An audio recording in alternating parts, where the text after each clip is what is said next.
നിങ്ങൾക്കൊക്കെ വേണ്ടില്ലമ്മേ എന്റെ ഭർത്താവ് ഇത്രയും കാലം ഗൾഫിൽ കിടന്ന് കഷ്ടപ്പെട്ടത്. ഇനി കുറച്ച് എന്റെയും കുഞ്ഞിന്റെയും കൂടി ഇരിക്കട്ടെ. ആ എടാ സന്ധ്യ, ആ പാസ്പോർട്ട് ഒന്ന് എടുത്തു തരും. പാസ്പോർട്ടോ? ഇപ്പൊ എന്തിനാന്നോ? എടോ അത് പുതുക്കാൻ സമയേ, അതല്ലേ ഞാനിപ്പോ ലീവ് എടുത്ത് അത്യാവശ്യമായിട്ട് ഇങ്ങോട്ട് വന്നത്. ഇനി ആ കൂടി 25 ദിവസം കൂടെ ഉള്ളൂ. ഇപ്പൊ തന്നെ നോക്കിയില്ലെങ്കിലേ പണി കിട്ടും. അപ്പൊ ഇനിയും തിരിച്ചു പോകാനുള്ള പരിപാടി തന്നെ അല്ലേ? എന്താ നീ അങ്ങനെ വെച്ച്? പിന്നെ തിരിച്ചു പോകേണ്ട ഇവിടെ എന്താക്കാനാ?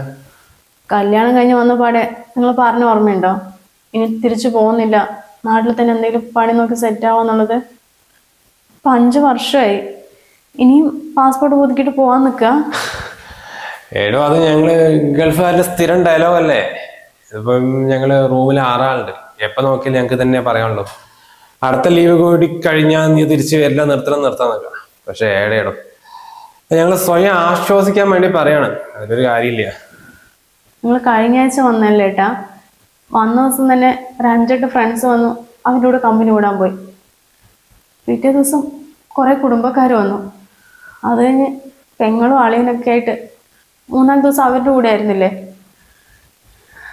ഇനിയിപ്പോ ആ കൂടി 10-20 ദിവസം ബാക്കിയുള്ളൂ. അതിനിടയ്ക്ക് റൂംമേറ്റ്സ് കൊടുത്തുവിട്ട സാധനങ്ങൾ അവരുടെ വീട്ടിലേക്ക് കൊടുക്കാൻ പോണ്ടേ? പിന്നെ ആ തിരക്കായി ഈ തിരക്കായി പോവാനായി. അതിനിടയ്ക്ക് എന്റെയും കുഞ്ഞിന്റെയും കൂടെ എപ്പോഴായിട്ടായി നിങ്ങൾക്ക് ഇരിക്കാൻ സമയം? എടാ അത് ഇവിടത്തെ അല്ലല്ലോ, ഇപ്പൊ എല്ലാ ഗൾഫുകാരുടെ അവസ്ഥ അങ്ങനെ തന്നെയല്ലേ. ഒന്നാമത് കുറെ കാലത്തിന് ശേഷം ഞങ്ങൾ നാട്ടിലേക്ക് വരുന്നത്. നമ്മളെ കാണാൻ വേണ്ടി നാട്ടുകാരും കുടുംബക്കാരും ഫ്രണ്ട്സും അളിയരും പെങ്ങളൊക്കെ വരിക എന്ന് പറഞ്ഞാൽ നമുക്ക് തന്നെ സന്തോഷമല്ലേ. അവിടെ ഒന്നുമില്ലായിരുന്നു, അവിടെ റൂം ഓഫീസ് കണ്ടിട്ട് ഇവിടെ എത്തുമ്പോഴല്ലേ നമുക്കും ഒരിത്. നിങ്ങളെ പോലുള്ള എല്ലാ പ്രവാസികളും അങ്ങനെ തന്നെയാ പറയാറ്, അവിടെ ഒന്നുമില്ല എന്നുള്ളത്.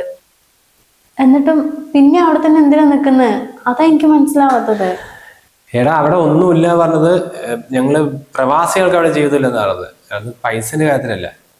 ഇപ്പൊ ഞങ്ങളുടെ കാര്യം അറിയാലോ, ഒരു റൂമിൽ തന്നെ 5-6 ആൾക്കാരാ. ഇപ്പൊ വാഷ്റൂമിൽ പോകുമ്പോഴും ക്യൂ നിൽക്കുക. അത് കഴിഞ്ഞിട്ട് രാവിലെ എണീച്ച് ഭക്ഷണം ഉണ്ടാക്കി ഡ്രസ്സൊക്കെ അലക്കി അപ്പോഴേക്ക് വണ്ടി വരും. എന്നിട്ട് നേരെ ഓഫീസിൽ പോയിട്ട് 10-12 മണിക്കൂറായി ജോലി. അത് കഴിഞ്ഞ് വീണ്ടും വന്ന് വീണ്ടും ഭക്ഷണമൊക്കെ ഉണ്ടാക്കി പിന്നെ ഒരു സമാധാനം പറഞ്ഞത് നാട്ടിലേക്ക് നിങ്ങളൊക്കെ ഒന്ന് ഫോൺ ചെയ്യുമ്പോഴാ. ഞാൻ പറഞ്ഞു വന്നത് അവിടെ പ്രവാസികൾക്ക് ജീവിതമില്ല എന്നുള്ളൂ. പക്ഷെ നമ്മളെ വിശ്വസിച്ച് വരുന്ന ഒരുപാട് ആൾക്കാരല്ലേ നാട്ടില്, അവരൊക്കെ സന്തോഷത്തോടെ ഇരിക്കുന്നുള്ളൂ. അതല്ലേ നമുക്ക് വേണ്ടത്. ആര് സന്തോഷത്തോടെ ഇരിക്കണമെന്ന് ഏട്ടനീ പറയുന്നത്? കുപ്പി കൊണ്ടുവരുമ്പോൾ ഫ്രണ്ട്സിനെ ഹാപ്പി ആയിരിക്കും, സാധനങ്ങളൊക്കെ കൊണ്ടുവരുമ്പോൾ കുടുംബക്കാർക്കും, പിന്നെ അളിയനും പെങ്ങൾക്കൊക്കെ ഓരോ ഗിഫ്റ്റ് കൊടുക്കുമ്പോൾ അവരും ഹാപ്പി. പക്ഷെ നിങ്ങൾക്കൊക്കെ വേണ്ടി 1 വർഷം കാത്തിരിക്കുന്ന ഞങ്ങളെ പോലുള്ള ഭാര്യമാർക്കോ? ഇതല്ലേ അവസ്ഥ. വന്നു കഴിഞ്ഞാൽ തികച്ച് 20 ദിവസം പോലും കൂടെ ഉണ്ടാവില്ല, ഫുൾ സമയം ഓട്ടത്തിലായിരിക്കും. അതിനിടയ്ക്ക് ഭാര്യന്റെ കുഞ്ഞിന്റെ ഒന്നും അവസ്ഥ ആലോചിച്ച് നോക്ക്. എന്താ സന്ധ്യ നീ അങ്ങനെ പറഞ്ഞത്? എടോ നാട്ടുകാരെയും കുടുംബക്കാരെയും ഫ്രണ്ട്സിനെയൊക്കെ സന്തോഷിപ്പിക്കാൻ വേണ്ടിയാണ് ഞാൻ ഗൾഫിൽ കിടന്ന് കഷ്ടപ്പെടുന്നത്. അതിന് മറ്റുള്ളവരെ ഭാര്യമാരെ അപേക്ഷിച്ചിട്ടേ ഗൾഫുകാരന്റെ ഭാര്യമാർക്ക് കുറച്ച് തോന്നനല്ലേ. എടാ നിങ്ങൾക്ക് ഡ്രസ്സ്, ചെരുപ്പ്, ഷോപ്പിംഗ്, ഫുഡ്, ഇനിയിപ്പോ എന്ത് വേണമെങ്കിലും ഒന്നും അവിടെ വിളിച്ചു പറഞ്ഞാൽ പോരെ. ഞങ്ങൾ ആരോടെങ്കിലും കടം മേടിച്ചിട്ടെങ്കിലും ഇങ്ങോട്ട് അയച്ചിരും. എന്നിട്ട് നീ എന്താ ഇവിടെ സന്തോഷം ഇല്ലാണ്ടിരിക്കുന്നത്? സ്വന്തം ഭർത്താവ് കൂടി ഇല്ലാണ്ട് ഇതൊക്കെ കിട്ടിയിട്ട് എന്തായിട്ടാ കാര്യം? ഞങ്ങൾ എങ്ങനെ സന്തോഷിക്കാനാ? അതെന്തോടെ നീ മാത്രം ഇങ്ങനെ പറയുന്നത്? ഇവിടെ എത്ര ഗൾഫുകാരുടെ ഭാര്യയുണ്ട്, അവർക്കൊക്കെ സന്തോഷമാണല്ലോ. പിന്നെ നിനക്ക് മാത്രം എന്താ? അതിന് അവര് പറഞ്ഞു ഏട്ടനോട് ഹാപ്പി ആയിട്ട് ഇരിക്കണം എന്നുള്ളത്. നിങ്ങൾ അന്യനാട്ടിൽ കിടന്ന് ഇങ്ങനെ കഷ്ടപ്പെടുമ്പോഴേ ഏത് നേരം വിളിച്ച് കണ്ണീരും സങ്കടവും പറയാൻ പറ്റുമോ? എല്ലാവരും അതുമായിട്ട് പൊരുത്തപ്പെട്ടു ഏട്ടാ. ആദ്യമൊക്കെ ഞാൻ എങ്ങനെയായിരുന്നു, നിങ്ങൾ പോകുന്ന സമയത്ത് ഭയങ്കര കരച്ചിലും ബഹളമൊക്കെ ആയിരുന്നില്ലേ? പിന്നീട് ഓരോ വർഷം കഴിയുമ്പോഴും അതുമായിട്ടങ്ങ്. അപ്പൊ ഞങ്ങൾ പ്രവാസികളൊക്കെ മണ്ടന്മാരാണെന്ന് നീ വിചാരിക്കുന്നത്? എടി നിനക്കൊക്കെ വേണ്ടിട്ടല്ലേ ഇപ്പൊ 10-20 ലക്ഷം ലോൺ എടുത്ത് വീട്ടിന്റെ മുകളിലേക്ക് എടുത്തത്. 2 റൂം എടുത്ത്, വാഷ്റൂം എടുത്ത്, ബാൽക്കണി എടുത്ത്, അതെടുത്ത് ഇതെടുത്ത്, എല്ലാവരുടെയും പ്രീമിയം ടൈൽസ് ആയിട്ടത്. ഫിറ്റിങ്സ് ഒക്കെ വില കൂടിയതാണ്. കാറില്ലേ, ബൈക്കില്ലേ, ഓവനില്ലേ, ഫ്രിഡ്ജില്ലേ, വാഷിംഗ് മെഷീനില്ലേ, ഈ വീട്ടിൽ ഇല്ലാത്ത എന്തൊക്കെ ഉണ്ടടി? ഒരു മാസം എല്ലാം കൂടി എത്ര EMI അടിക്കുന്നറിയോ? ഇതൊക്കെ നിങ്ങൾക്ക് വേണ്ടിയിട്ടാണ് അവിടെ കിടന്ന് കഷ്ടപ്പെടുന്നത്. അതിന് ഞാൻ എപ്പോഴെങ്കിലും പറഞ്ഞു കേട്ടാ ഈ വീട്ടിൽ ഇത്രയും സൗകര്യങ്ങൾ വേണമെന്നുള്ളത്? ഇതെല്ലാം നിങ്ങൾ സ്വയം വരുത്തി വെച്ച് തന്നെയല്ലേ? അച്ഛനും അമ്മയും പെങ്ങളും പറയുന്നതിനനുസരിച്ച് ഓരോ സാധനങ്ങൾ വാങ്ങിച്ചു കൂട്ടി. അപ്പുറത്തെ വീട്ടിനേക്കാളും വലിയ വീട് വേണം, അപ്സ്റ്റെയർ വേണം, പ്രീമിയം ടൈല് വേണം, എല്ലാ റൂമിലും AC വേണം, പുറത്തു പോകാൻ കാറ് വേണം, അത്യാവശ്യത്തിന് ബൈക്ക് വേണം. ഇതെല്ലാം മറ്റുള്ളവരെ കാണിക്കാൻ വേണ്ടി സ്വയം ഉണ്ടാക്കി വെച്ച കടങ്ങളല്ലേ? ആ കൂടെ ഒരു ജീവിതമുള്ളി, അത് അന്തസ്സായിട്ട് തന്നെ ജീവിക്കണം. നീ പറഞ്ഞത് ശരി തന്നെയാ. അവൻ വീട് വലുതാക്കിയപ്പോ തന്നെ ഞാൻ അപ്സ്റ്റെയർ എടുത്തത്. അവൻ കാറ് മേടിച്ചപ്പോ അതിനേക്കാളും വലിയ കാർ എടുത്തു. അതിലെന്താ തെറ്റ്? അവൻ നാട്ടിൽ പണിക്ക് പോയിട്ട് ഇത്രയും ഉണ്ടാക്കണമെങ്കിലേ ഞാൻ ഗൾഫിലാ ജോലി ചെയ്യുന്നത്. അതിന്റെ പവർ ഞാൻ കാണിച്ചിരിക്കും. ഇതിനു വേണ്ടി തന്നെ ഞാൻ ഇത്രയും പറഞ്ഞത്. എന്തായാലും നിങ്ങളുടെ വായി തന്നെ കേട്ടല്ലോ, മറ്റുള്ളവരെ കാണിക്കാൻ വേണ്ടിട്ട് ഈ ആർഭാട് ജീവിതം ജീവിക്കണം എന്നുള്ളത്. ഈ വീട്ടിൽ ആ കൂടി എത്ര ആൾക്കാരുണ്ട് കേട്ടാ? ഇതിനു വേണ്ടിയിട്ടാണോ നിങ്ങൾ ഈ അപ്സ്റ്റെയർ 4-5 റൂമുകളൊക്കെ എടുത്ത് വെച്ചിരിക്കുന്നത്? അത് രാജസ്ഥാൻ മാർബിൾ തന്നെ വേണം, ലോക്കൽ ടൈലൊന്നും പറ്റില്ല, മാഹിന്ന് തന്നെ എടുക്കണം. ബാത്റൂമിലേക്ക് എത്ര സാധനങ്ങൾ നിങ്ങൾ വാങ്ങിച്ചിട്ടിരിക്കുന്നത്, ബാത്ത് ടബ്, ഷവർ, അത് ഇതെന്നൊക്കെ പറഞ്ഞിട്ട്. അതും പോരായിട്ട് 10-100 ലൈറ്റ് പള്ളി പെരുന്നാൾ പോലെ ഇട്ട് വെച്ചിരിക്കുക. ഹോട്ടലിലെ പോലെ കർട്ടൻ വേണം, എല്ലാ റൂമിലും ഇന്റീരിയർ കബോർഡ് എന്നൊക്കെ പറഞ്ഞിട്ട് ഇൻസ്റ്റഗ്രാം നോക്കിയിട്ട് എത്ര പൈസ നിങ്ങൾ അവിടെ വേണ്ടി ചെലവാക്കിയിരിക്കുന്നത്. ഇതൊക്കെ ആർക്ക് വേണ്ടിയിട്ടാ? മാസത്തിൽ 1 തവണ ഞാൻ മേൽ കയറുന്നുള്ളൂ, അതും അടിച്ചു പൊളിക്കാൻ വേണ്ടി മാത്രം. ഇങ്ങനെ ആർക്കും ഉപയോഗമില്ലാണ്ട് വെറുതെ പൊടി പിടിച്ചെടുക്കാൻ വേണ്ടി മാത്രം എന്തിനായിട്ടാ ഈ ലക്ഷങ്ങൾ ഇങ്ങനെ ചെലവാക്കുന്നത്? ആദ്യം ഇവിടെ ഒരു കാർ ഉണ്ടായിരുന്നല്ലേ, ആ രമേശൻ പുതിയ കാർ വാങ്ങിച്ചപ്പോ നിങ്ങൾ ഇത് കൊടുത്ത് പുതിയതൊരെണ്ണം എടുത്തു. നിങ്ങൾ ആ പഴയ കാർ എടുത്തിട്ടാണോ കുടുംബക്കാരന്റെ വീട്ടിലേക്ക് പോകുന്നത്? അല്ലെങ്കിൽ കാറ് അത്യാവശ്യം തന്നെയല്ലേ? ഒരു വർഷത്തിൽ വരുമ്പോ 1 മാസം ഞാൻ വാടകയ്ക്ക് തപ്പി നടക്കണ്ടേ? എനിക്കാണ് നല്ലത് സ്വന്തം കാർ മേടിക്കുന്നതന്നെ. ഏട്ടാ ശരിക്കും ഒന്ന് ആലോചിച്ച് നോക്ക്. വാടകയ്ക്ക് എടുക്കുകയാണെങ്കിലേ ആ 1 മാസത്തെ പൈസ മാത്രം നോക്കിയാൽ മതിയായിരുന്നു, പിന്നെ നമ്മൾ വേറെ ഒന്നും ചിന്തിക്കണ്ട. ഇതിപ്പോ 11 മാസം കാർ വെറുതെ കിടക്കുക. ഇടയ്ക്ക് ഫ്രണ്ട്സ് വന്ന് എടുക്കും, അളിയൻ വരും, കുടുംബക്കാര് വരുമ്പോട്ടേ അവർക്ക് കാറ് മാത്രം എടുത്തിട്ട് പോകുന്നുള്ളൂ. അതിന്റെ സർവീസ് എന്തെങ്കിലും വന്നാൽ അത് നമ്മൾ തന്നെ നോക്കണ്ടേ? വർഷത്തിന് ഇൻഷുർ അടിക്കണം, അതിന്റെ EMI അടിക്കണം. എത്ര പൈസ ഈ കാറിന് വേണ്ടി മാത്രം നമ്മൾ ചെലവാക്കുന്നത്? ഏട്ടൻ തന്നെയല്ലേ പറഞ്ഞത്, അവിടെ വാഷ്റൂം പോകാൻ ക്യൂ നിൽക്കണം, റൂമിൽ 5-8 ആൾക്കാരാണ്, ഓവനില്ല, വാഷിംഗ് മെഷീൻ ഇല്ല, സ്വയം അലക്കണം എന്നൊക്കെ. ഇത്രയും പൈസ കൊടുത്ത് ഇതെല്ലാം ഈ വീട്ടിലേക്ക് വാങ്ങിച്ചിട്ടേ അതൊന്നും അനുഭവിക്കാൻ നിങ്ങൾക്ക് പറ്റുന്നുണ്ടോ? ചുരുക്കം ചില ആളുകൾ മാത്രം കുടുംബത്തിലെ പ്രാരാബ്ദം കാരണം പ്രവാസത്തിലിരിക്കുന്നത്. അല്ലാണ്ട് ഭൂരിപക്ഷം ആൾക്കാരും നിങ്ങളെ പോലെ തന്നെയാ. അവർ പോലും അറിയാണ്ട് വരുത്തി വെച്ച കടങ്ങൾ തീർക്കാൻ വേണ്ടി മാത്രം നാട്ടിൽ പോലും വരാൻ പറ്റാണ്ട് ആ പ്രവാസത്തിൽ തന്നെ ജീവിതം തീർക്കുന്നവര്. ഏട്ടൻ പറഞ്ഞില്ലേ ഞങ്ങൾക്ക് കുറെ ഡ്രസ്സും ചെരുപ്പും അതും ഇതൊക്കെ ഉണ്ടെന്ന്. സത്യം പറഞ്ഞാൽ അതൊക്കെ ഇട്ടിട്ട് മര്യാദക്കൊന്ന് പുറത്തിറങ്ങാൻ പറ്റുമോ?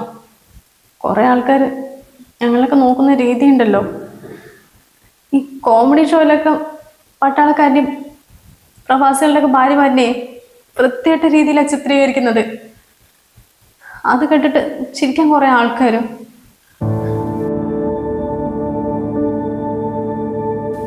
നിർത്തടി, കുറെ നേരമായി അവൾ ഉപദേശിക്കാൻ തുടങ്ങിയിട്ട്. എന്റെ മോനെ കുത്തുപള എടുപ്പിക്കാനുള്ള പരിപാടിയില്ല. അല്ല, അവൻ ഗൾഫിൽ പോയിട്ട് നാട്ടിൽ തന്നെ ഇരുന്ന എന്താകും പറഞ്ഞിട്ടാ? ഒരു ഉപദേശി വന്നിരിക്കണോ? നിങ്ങൾക്കൊക്കെ വേണ്ടില്ലമ്മേ എന്റെ ഭർത്താവ് ഇത്രയും കാലം ഗൾഫിൽ കിടന്ന് കഷ്ടപ്പെട്ടത്. ഇനി കുറച്ച് എന്റെയും കുഞ്ഞിന്റെയും കൂടി ഇരിക്കട്ടെ. നിന്റെ വാക്കും കേട്ട് ഇവൻ ഇവിടെ ഇരുന്നിട്ടെങ്കിലേ ഈ വീട്ടിലെ കാര്യം ആരാടി നോക്കുക? ഇവനെയും കണ്ടിട്ടാ എന്റെ മോള് പുതിയ വീടെടുക്കുന്നത്. അനിയൻ ബാംഗ്ലൂരിൽ പഠിക്കുന്നത്, അവന് മാസം മാസം ഫീസ് അടക്കണ്ടേ? ഇവൻ ഇവിടെ നിന്നാ നിന്റെ വീട്ടിൽ നിന്ന് കൊണ്ടുവരും. അതൊക്കെ നിർത്തടി. ഇവൻ എന്താടി കറവ പശുവാണ്? എല്ലാവരും കൂടി ഊറ്റി ഊറ്റി എടുക്ക. മോളും വരുമ്പോൾ നല്ല ജോലിക്കാരല്ലേ, അവര് പൈസ ഉണ്ടാക്കി അവര് വീട് ചോടി. അല്ലാണ്ട് ഇവനെ കണ്ടിട്ടാണോ? ഇളയവൻ 25 വയസ്സായി. അവനോട് പണിയെടുത്ത് പഠിക്കാൻ പറ. കുറെ കാലമാണ് ബാംഗ്ലൂരിൽ പഠിക്കാൻ പോകണ പറഞ്ഞിട്ട്. ശരി, അവന് ഭാര്യയും കുഞ്ഞുണ്ട്, പ്രവാസിയാണ് പറഞ്ഞിട്ട് അവന് ജീവിക്കണ്ടേ? അതിന് നിങ്ങളുടെ അടുത്ത് ആരെങ്കിലും അഭിപ്രായം ചോദിച്ചോ? ഇവിടെ തന്നതും കുടിച്ചിട്ട് മിണ്ടാതെ അവിടെ ഇരുന്നോ? അല്ലാണ്ട് ഓരോന്ന് പറയാൻ വരണ്ടങ്ങട്ട്. കണ്ടടാ, നിന്റെ അമ്മ എനിക്കിരുന്ന വില കണ്ടോ? 35 വർഷം പ്രവാസിയായിരുന്നടാ, 35 വർഷം. അന്നേരം ഞാൻ ഇവര് നാട്ടിൽ വരുമ്പോ ഇവക്കൊക്കെ എന്നോടുള്ള സ്നേഹം കാണണം. ഇവക്ക് മാത്രല്ല, 2 പെങ്ങന്മാരുണ്ട്, എന്റെ തലയിലെടുത്ത് വെക്കുക. അപ്പൊ ഞാൻ വിചാരിച്ചു ഞാൻ ആരാണെന്ന്. കാരണം എന്നെ സ്നേഹിക്ക് ഒരുപാട് ആൾക്കാരില്ലേ. അതുകൊണ്ടെന്താ, എല്ലാ ലീവിനും വരുമ്പോ വാരി കോരി കൊണ്ടുവരായിരുന്നു. ആണ് ഓണക്കാർ ഒട്ടിയും കുബൂസ് നിന്നിട്ടില്ലേ, 1 രൂപ പോലും മിച്ചം വെക്കാൻ. എല്ലാം നാട്ടിലയക്കോടാ. എന്തിനാ? നാട്ടിൽ എന്നെയും വിശ്വസിച്ചിരിക്കുന്നവരെ സന്തോഷമായിട്ട് കഴിയാൻ വേണ്ടിട്ട്.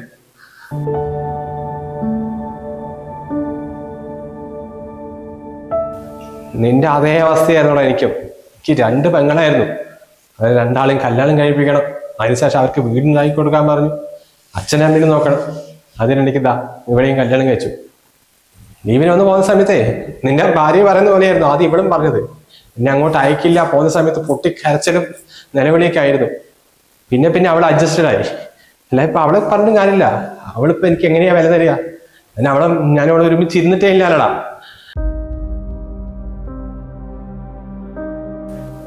കല്യാണത്തിന് മുമ്പ് കുഴപ്പമില്ലായിരുന്നടാ. കല്യാണത്തിന് ശേഷം നീയും ഇളയവളായ പിന്നെ ഓരോ പോക്കിനും ചങ്ക് പെടയായിരുന്നു. 5-10 കൊല്ലം ഞാൻ പിടിച്ചിരുന്നു. പിന്നെ നിങ്ങളൊന്നും കാണാൻ പറ്റാണ്ടേ നിർത്തി വരാൻ തീരുമാനിച്ചു. 2-3 മാസം ഞാൻ ഇവിടെ ഇരുന്നു. അപ്പൊ ഇവളുടെയും അച്ഛൻ്റെയും അമ്മൻ്റെയും പെങ്ങന്മാരെയും ഒക്കെ മുഖം കാണണമായിരുന്നു. ഞാനെന്തോ വലിയ തെറ്റ് ചെയ്ത പോലെയായിരുന്നടാ. അവസാനം ഗതിയില്ലാണ്ട് വീണ്ടും പോയി.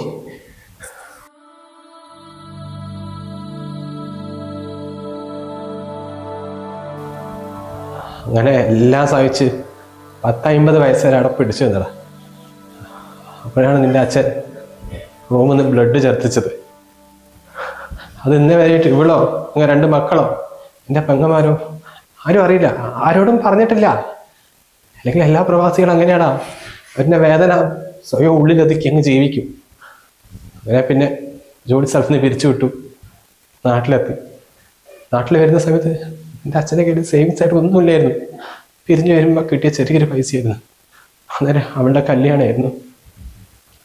ചിലവാക്കി 1-2 മാസം കഴിഞ്ഞപ്പോൾ നിങ്ങളുടെ മക്കൾക്ക് പോലും എന്നോട് സ്നേഹം ഉണ്ടായിരുന്നു. ആരെങ്കിലും എന്നോട് സംസാരിച്ചിട്ടുണ്ടായിരുന്നടാ? ഇന്നേ വരെയായിട്ട് നീ പോലും എന്നെ ഒന്ന് ബഹുമാനിച്ചിട്ടുണ്ടോ? എന്താ അച്ഛൻ്റെ പൈസ ഇല്ല അല്ലേ? അച്ഛൻ ഒന്നും ചെയ്യാൻ പറ്റാണ്ട് ഒരു മൂലയ്ക്ക് ചേർന്നിരിക്കില്ലടാ. അപ്പൊ പിന്നെ ആരും വില തരാണ്ട്. അല്ല നിങ്ങളെ പറഞ്ഞിട്ട് കാര്യമില്ല. നിങ്ങൾക്ക് അച്ഛൻ എന്ന് പറയുമ്പോൾ എല്ലായ്പ്പോഴും ഇടയ്ക്കൊക്കെ സാധനങ്ങളും നിങ്ങൾ ചോദിക്കുന്ന എല്ലാം അയച്ചു തരുന്ന ഒരാൾ മാത്രമല്ലേ?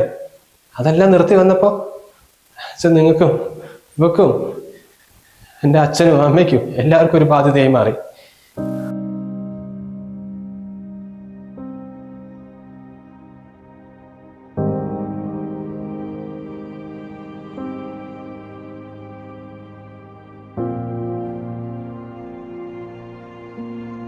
മോനെ, എൻ്റെ അനുഭവം കൊണ്ട് പറയാം, അനാവശ്യമായിട്ട് ഇനി വാരി വലിച്ച് കടങ്ങളൊക്കെ ഉണ്ടാക്കി ഒരു പോലും സേവിങ്സ് ഇല്ലാണ്ട് പ്രവാസത്തിരിക്കുമ്പോഴുണ്ടല്ലോ, ഈ പറയുന്ന ഭാര്യയ്ക്കും മക്കൾക്കും ഇപ്പം നീ വേണം. പക്ഷെ കുറച്ചുകൂടി കഴിഞ്ഞാൽ അവരും നിന്റെ പൈസ മാത്രമേ ആഗ്രഹിക്കുള്ളൂ. പിന്നെ വയസ്സാങ്കാലത്ത് എന്നെ പോലെ ഒന്നുമില്ലാണ്ട് നിർത്തി വരുമ്പോണ്ടല്ലോ, ഒരു പട്ടിയുടെ വില പോലും ഒരു പ്രവാസിക്ക് ഉണ്ടായില്ല. അതൊരു സത്യമാണ്.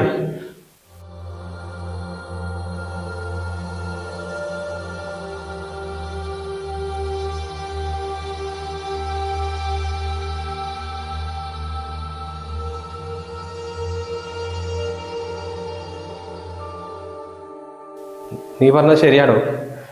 അപ്പുറത്തുള്ളവൻ്റെ വീടിനേക്കാളും വലിയ വീട് വെക്കാനുള്ള ചിന്താഗതിയാണ് എന്നെപ്പോലെ ഒരുപാട് ഗൾഫുകാരെ ഒരുപാട് കടങ്ങളായിട്ട് അവിടെ കുടിയും കിടക്കുന്നത്. ഇനി ഞങ്ങൾക്ക് ഇങ്ങോട്ട് തിരിച്ചു തരാൻ പറ്റണോ? എന്നാൽ ഈ കടങ്ങളൊക്കെ എങ്ങനെ തീർക്കാനാ? ഞങ്ങളുടെ നാട് അതന്നെയാണ്. ഈ വർഷത്തിൽ 1 മാസം വിസിറ്റിങ്ങിനായിട്ട് എപ്പോഴെങ്കിലൊക്കെ ഇങ്ങോട്ട് വരാം. അതും കഴിഞ്ഞ് 10-60 വയസ്സിൽ രോഗമായിട്ട് അവിടെ നിന്ന് പുറത്താക്കുമ്പോൾ നിനക്കും മക്കൾക്കും എല്ലാവർക്കും ബാധ്യതയായിട്ട് തിരിച്ചു വരുമ്പോൾ കിടക്കാൻ വേണ്ടി ഏതെങ്കിലും മൂലയ്ക്ക് ഒരു കട്ടിൽ മാറ്റി വെച്ചാൽ മതി.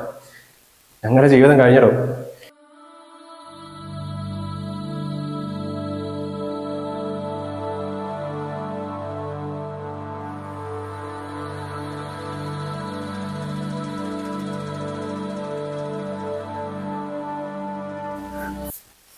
പോവാതിരിക്കാൻ പറ്റില്ലല്ലേ? എങ്ങനെയാടാ? അത്രയ്ക്കും കടവില്ലേ? എല്ലാം വരുത്തി വെച്ച് തന്നെ. ഇപ്പൊ ജീവിതകാലം മുഴുവൻ അവിടെ നിൽക്കണം, എന്നാലും എൻ്റെ കടങ്ങളൊക്കെ തീരുള്ളൂ. സാരില്ല, അച്ഛൻ കരയരുത് കേട്ടോ.